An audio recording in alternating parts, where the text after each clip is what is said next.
अस्सलाम वालेकुम students. Animal physiology में आज जो हम चैप्टर स्टार्ट कर रहे हैं वो है जी एंडोक्राइन फिजियोलॉजी। एंडोक्राइन फिजियोलॉजी में हमारा जो फर्स्ट चैप्टर है वो है secretions, its types and its function. ये हमारे इस चैप्टर का फर्स्ट टॉपिक है।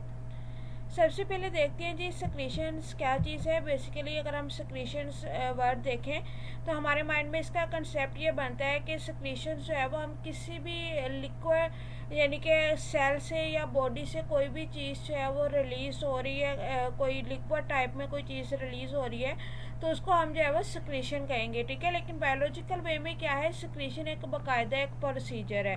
बाय डेफिनेशन क्या है जी, secretion refer to the methods used by organisms to actively move molecules manufactured within a cell to the space outside of the cell. यानी कि सिक्रीशन जो है वो एक बाकायदा एक प्रोसीजर है, एक ऐसे मेथड्स हैं जिनको ऑर्गेनिज्म जो है वो अडॉप्ट करते हैं। किसके लिए अडॉप्ट करते हैं कि कुछ हर जो मॉलिक्यूल्स जो हैं जो with in the body manufactured किए जाते हैं उनके लिए बॉडी के अंदर स्पेसिफिक पॉइंट्स होते हैं। यानी कि कुछ मॉलिक्यूल्स जो हैं वो लीवर के अंदर प्रोड्यूस होंगे, कुछ जो है वो प्लेसेंटा में होंगे या जो है वो किसी और ऑर्गन में होंगे, ठीक है। तो इस तरह डिफरेंट ऑर्गन्स के अंदर कुछ स्पेसिफिक मॉलिक्यूल्स प्रोड्यूस होते हैं, मैन्युफैक्चर्ड होते हैं। वो जो मैन्युफैक्चर्ड मॉलिक्यूल है उनको पूरी बॉडी के अंदर ट्रांसपोर्ट करना होता है। अब according to the nature of molecule उनको ट्रांसपोर्ट करने का जो मेथड होता है वो भी डिफरेंट होता है। तो वो वाले मेथड जिनके थ्रू किसी एक पॉइंट पे प्रोड्यूस होने वाले मॉलिक्यूल्स को पूरी बॉडी के अंदर पूरी बॉडी के अंदर, पूरे सेल के अंदर या फिर सेल से बाहर जो है वो मूव करवाया जाता है, उन मेथड्स को बोलते हैं कि ये सिक्रीशंस हैं, ठीक है। सिक्रीशंस जो सब्सटेंस होते हैं वो नॉर्मली फंक्शनल प्रोटीन्स के फॉर्म में होते हैं, और जो सिक्रीशन का कॉन्ट्रास्टेड प्रोसीजर होता है वो होता है एक्सक्रीशन। यानी कि सिक्रीशन के अंदर उसको जो है वो with in the body move करवाया जाता है, और एक्सक्रीशन में क्या होता है कि बॉडी से बाहर यानी कि उसको बॉडी से बाहर एक्सक्रीट करवाया जाता है। अब पर्पस ऑफ सिक्रीशन या फिर फंक्शन ऑफ सिक्रीशन क्या होते हैं कि जो सिक्रेटेड सब्सटेंस होते हैं वो as a short and long distance signal जो है वो एक्ट करते हैं, ठीक है। शॉर्ट डिस्टेंस सिग्नल का मतलब ये है कि वो थोड़े से टाइम के लिए एक सेल से दूसरे सेल तक पैगाम लेके जाएंगे, लेकिन उनकी जो रेंज होगी वो लिमिटेड होगी, उनका जो डिस्टेंस कवरेज है वो लिमिटेड होगा। वो लिमिटेड टाइम तक जो है वो अपना फंक्शन परफॉर्म कर सकते हैं, अपना मैसेज कन्वे कर सकते हैं। इसी तरह अगर हम बात करते हैं लॉन्ग डिस्टेंस सिग्नल्स की, तो लॉन्ग डिस्टेंस सिग्नल्स में क्या होता है कि जिसमें एक सेल से दूसरे सेल तक वो लेके जाते हैं, लेकिन इसमें क्या है कि वो कुछ परमानेंटली या फिर काफ़ी लंबे अरसे के लिए, काफ़ी टाइम के लिए जो है वो उनके सिग्नल्स को डिलीवर किया जाता है, और वो कुछ ज़्यादा टाइम तक जो है वो अपने आप को एक्टिव रखते हैं। तो जितने भी सिक्रेटेड सब्सटेंस हैं वो as a short and long distance signal जो है वो सेल के अंदर एक्ट करते हैं, यानी कि एक ऑर्गन से दूसरे ऑर्गन तक या एक सेल से दूसरे सेल तक या विद इन द सेल जो उनकी मूवमेंट होती है मॉलिक्यूल्स की या किसी भी मैसेज की in the form of signals, वो इन सिक्रेटेड सब्सटेंस की मदद से हो सकती है। इसमें हम एग्जांपल ले सकते हैं जी न्यूरोट्रांसमीटर्स की, जो कि एज अ सिग्नल एक्ट करते हैं बिटवीन द न्यूरॉन्स। नेबरिंग जो न्यूरॉन सेल होते हैं उनके दरमियान वो मैसेज को कन्वे करते हैं, मैसेज को एक्सचेंज करते हैं। इसी तरह अगर हम पिट्यूटरी ग्लैंड की बात करें तो पिट्यूटरी ग्लैंड से जो हार्मोन्स रिलीज होती है वो ब्लड से स्ट्रीम के जरिए पूरी बॉडी के अंदर जाते हैं और पूरी बॉडी के अंदर जो है वो सिग्नल्स को डिलीवर करते हैं। अब इसमें जो प्रीवियस हमने डिस्कस किया है, इसमें जो न्यूरॉन्स की एग्जांपल है ये इसको आप शॉर्ट डिस्टेंस सिग्नल्स में ले सकते हैं, और जो पिट्यूटरी ग्लैंड है ये लॉन्ग डिस्टेंस सिग्नल्स में आएगा। उसके बाद है जी सिक्रीशंस होती कैसे हैं, मेथड क्या होता है।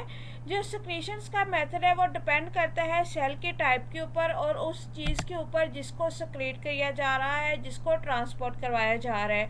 कुछ मेजर कॉमन मेथड जिनके होते हैं उनमें जो फर्स्ट मेथड है वो है जी ER Golgi pathway and prosomes, second method है मेम्ब्रेन ट्रांसपोर्टर्स का, और थर्ड मेथड है लाइसोम का।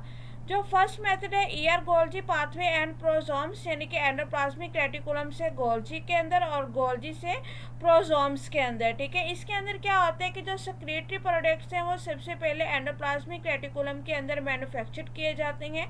आफ्टर मैन्युफैक्चरिंग इनको जो है वो ट्रांसपोर्ट वेसिकल्स के अंदर इंसर्ट किया जाता है। ट्रांसपोर्ट वेसिकल्स जो है वो ट्रेवल करती हैं towards the Golgi apparatus. Golgi apparatus के अंदर जाके इनकी बाकायदा पैकेजिंग होती है। आफ्टर पैकेजिंग ये गोल्जी अपरेटस को लीव करती हैं और गोल्जी अपरेटस को लीव करके साइटोस्केलेटन के अंदर मूव करते हुए सेल मेम्ब्रेन की तरफ जाते हैं। सेल मेम्ब्रेन के पास पड़े होते हैं जी प्रोजोम्स, जो कि लाइसोसोम फैमिली से बिलोंग करते हैं। सेल मेम्ब्रेन के पास जाके ये जो वेसिकल्स हैं वो प्रोजोम के साथ इंटरेक्ट करेंगी। प्रोजोम के साथ इंटरेक्ट करने के बाद इनके अंदर प्रेशर बिल्डअप होगा, ये स्वेलअप करेंगी और स्वेलअप करते करते जैसे ही प्रेशर की अमाउंट जो है वो ज़्यादा होती जाएगी, एटलीस्ट ये अपना जो ब्रस्ट कर जाएंगी और अपना जो कंटेंट्स होते हैं वो सेल से बाहर रिलीज करवा देती हैं। सेकेंड जो मेथड है वो है जी मेम्ब्रेन ट्रांसपोर्टर्स का। मेम्ब्रेन ट्रांसपोर्टर्स में क्या होता है कि प्रोटीन जो कि साइटोसोल के अंदर होती हैं वो सेल मेम्ब्रेन के अंदर से मूव करती हैं। अब सेल मेम्ब्रेन का हमने पढ़ा है कि ये सिलेक्टिवली परमिएबल होती है, कुछ चीज़ों को पास आउट करने देती है, कुछ को नहीं पास आउट करने देती। इसलिए सेल मेम्ब्रेन के अंदर से मूव आउट करने के लिए प्रोटीन्स को जो है वो ट्रांसपोर्टर प्रोटीन्स की ज़रूरत होती है। ये एक्सोसाइटोसिस के थ्रू मूव नहीं कर सकती। ट्रांसपोर्टर प्रोटीन्स ऐसी स्पेशलाइज्ड प्रोटीन्स होती हैं जो कि किसी भी एज अ कैरियर एक्ट करती हैं और जो सेल मेम्ब्रेन के अंदर से नॉर्मल वे में पास आउट प्रोटीन्स नहीं कर सकती, सेक्रेशंस पास आउट नहीं कर सकती, वो ट्रांसपोर्टर प्रोटीन के साथ अटैच होकर सेल के अंदर से मूव करती हैं, ठीक है। और ये वाली जो सेक्रेशंस होती हैं इनकी पैकेजिंग नहीं होती, ये ओपन फॉर्म में नेक्ड फॉर्म में होती हैं, इसलिए इनको जो है वो इंडिविजुअली तौर पर जो है वो इसको पास आउट करवाया जाता है। और स्पेशलाइज्ड प्रोटीन्स होती हैं सेल मेम्ब्रेन के अंदर जो कि किसी स्पेशलाइज्ड प्रोटीन को ही पास आउट करवाती हैं। हर प्रोटीन को हर ट्रांसपोर्टर प्रोटीन जो है वो कैरी नहीं कर सकती। थर्ड मेथड है जी लाइसोसोम का, बहुत कॉमन मेथड है। लाइसोसोम जो होते हैं वो सेल मेम्ब्रेन के अंदर सिक्रीशंस के साथ फ्यूज करते हैं। आफ्टर फ्यूजन ये उनको ब्रस्ट करते हैं और उनका जो कंटेंट होता है वो रिलीज हो जाता है। टाइप्स ऑफ सेक्रीशंस में देखें जी 8 टाइप की सेक्रीशंस होती हैं। These are merocrine secretions, apocrine, holocrine, exocrine, endocrine, neurocrine, autocrine and paracrine. One by one इनको देखते हैं। सबसे पहली जो टाइप है हमारे पास वो है मेरोक्राइन। म्यूरोक्राइन के अंदर क्या होता है जी fusion of intracellular vesicles with plasma membrane, यानी कि जो intracellular inside the cell vesicles produce होती हैं वो प्लाज्मा मेम्ब्रेन के साथ फ्यूज करती हैं।